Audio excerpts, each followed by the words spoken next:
Ilhan Omar was attacked in Minneapolis. Of course, Minneapolis is completely under siege by ICE, which many people call the Gestapo, even though, in my opinion, they're kind of like a weird blend of the SA and the Gestapo. Not completely the Gestapo, because the people who work for ICE, who are running around slipping on ICE, aren't sophisticated enough to be a part of counterintelligence, operations. But let's just go ahead and get to the part where this man appears to just, well, not appears, he just runs up to Ilhan Omar and sprays her with a unknown substance. So this could actually be very dangerous, but let's go ahead and take a look at it. Genome must resign or face impeachment.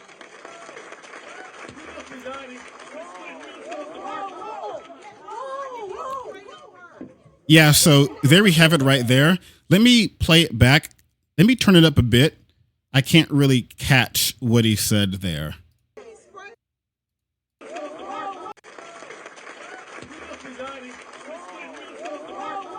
Yeah, I can't make it out.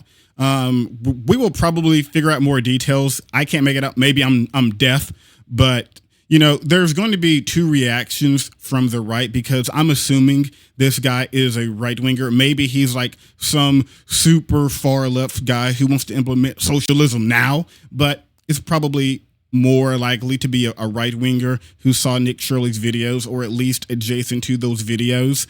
And now he's all hyped up to take on Ilhan Omar, which she does get a lot of death threats, mainly due to people like Nancy Mace, but we'll get to her in a second.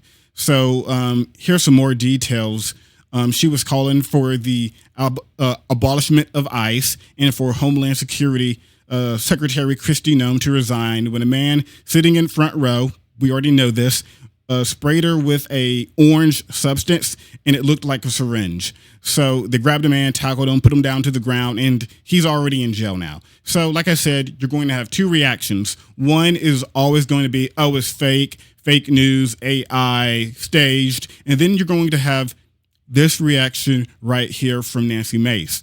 I am deeply disturbed to learn that Representative Ilhan Omar was attacked at a town hall today. Regardless of how vehemently I disagree with her rhetoric, and I do, no elected official should face physical attacks. This is not who we are. Well, unfortunately, in terms of who we are, in terms of what the Republicans are, this is who they are.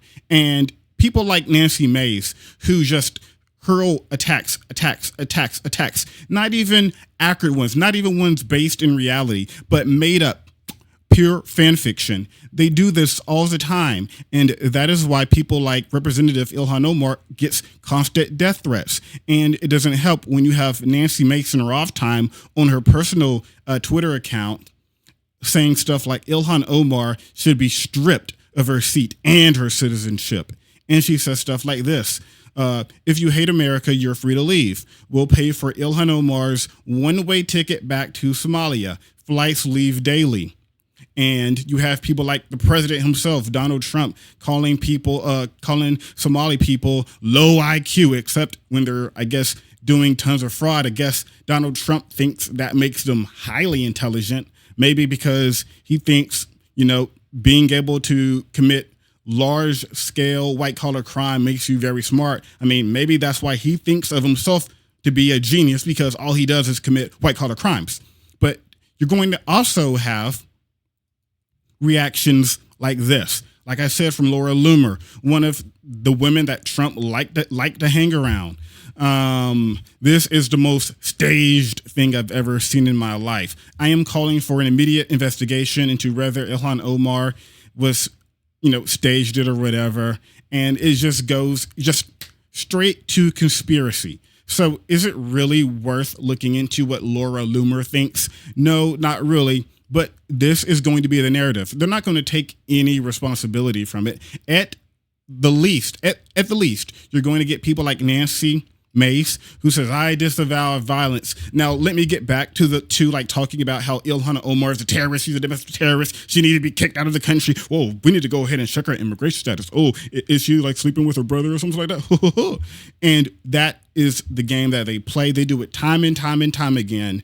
Just drill, just just create fake narratives about people to get their base hyped up. And when something happens, boom, they disengage immediately, or they just double down with it, like Donald Trump has before. When Nancy Pelosi's husband was attacked with a hammer, you had people like Elon Musk, of all people, call it a gay lover spat.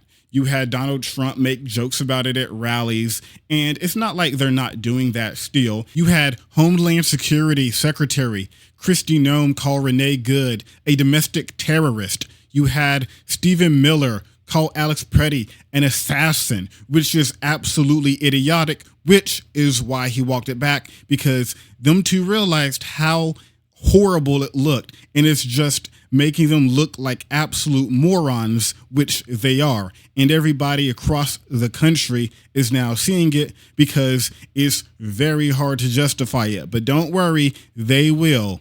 They'll still justify murder. They'll still justify ICE doing killings. You have people right now who are still justifying Renee Good being shot by the police, who are still justifying and saying stuff like, "Oh, I know I'm supposed to feel bad about Alex Preddy, but I don't."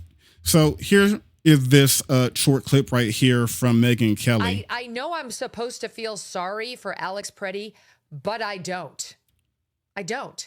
Do you know why I wasn't shot by Border Patrol this weekend? Because I kept my ass inside and out of their operations. Yeah, so basically comply or die type stuff, which even in the videos, we've all seen the videos. He had his cell phone out, just pointing at the members, which is totally legal. And also, if you have a gun in Minnesota, that's totally legal. He had his license to carry, totally legal. Second Amendment be damned. I guess they don't care about it anymore. But I will say this. They never did care about it, because this is the game they play. Because a lot of Republicans, and I don't mean, your uncle who watches Fox News drinking a beer, drinking, I don't know, Bud Light or something. I'm talking about the Republicans who have power. They don't actually care about the First Amendment. They don't care about the Second Amendment. What they care about is power and control. And with Donald Trump, making sure that he looks good and that he's getting the bag. And his family are getting the bag, because they're making billions of dollars off Donald Trump's presidency here. But anyways, back to this point right here, they don't care about anything. And by the way, Megyn Kelly, she's the very same person when Donald Trump was getting heat for the Epstein files. She goes, well, I mean, it's not like they were children, they were like 15. And that makes it, better or something and stuff. Just absolute nonsense. These people will defend anything.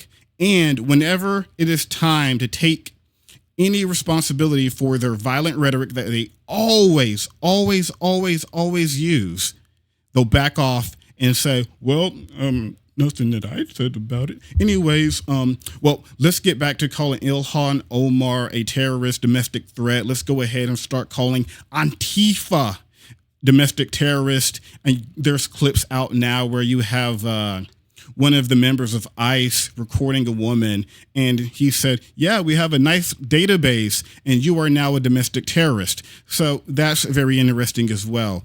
But here we go, another example of just all the crazy stuff that is happening in Minnesota. So that's it. See ya.